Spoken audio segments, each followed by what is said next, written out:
Bwana Yesu asifiwe, Bwana Yesu apewe sifa watu wa Mungu. Wana Rehoboth, siku ya leo tuna furaha kubwa sana kwa ajili ya kumpokea mtumishi wa Mungu Elibariki Limo kutokea Kilimanjaro Moshi. Hivi ndio anakaribia, tuko katika maandalizi ya kumsubiria mahali hapa, nasi tuna furaha kubwa. Lakini ninakualika wewe mtu wa Mungu usiache kufuatilia ibada ya siku ya leo tarehe 7 ya mwezi wa 9, maana liko jibu lako, liko jawabu lako. Mtumishi wa Mungu ametoka mbali kwa ajili ya kuja kutuhudumia sisi pamoja na wewe.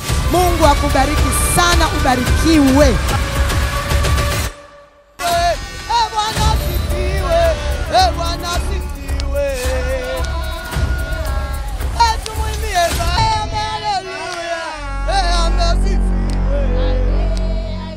Amen. Bwana Yesu asifiwe. Tunamtukuza Mungu kwa sababu ya neema yake kuu ambayo ametupatia. Nilisubiri hii siku sana kwa shauku nikiwa namuomba Mungu na hatimaye imefika.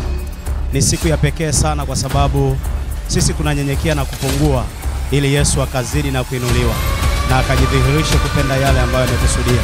Kwa majina yangu ni Elibariki Limo. Nimefahamiana na mtumishi wa Mungu kwa miaka mingi na hatimaye leo tumekutana tena.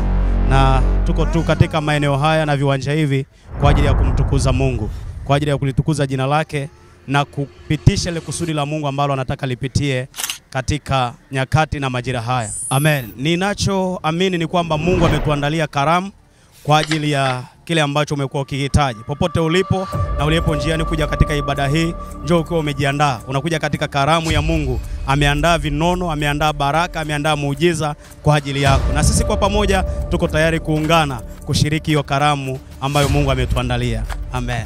Amen. Ubarikiwe sana, usiache kufuatilia ibada ya siku ya leo. Jitahidi kufuatilia ibada, maana mtumishi wa Mungu ndio anaelekea madhabahuni. Mungu akubariki sana.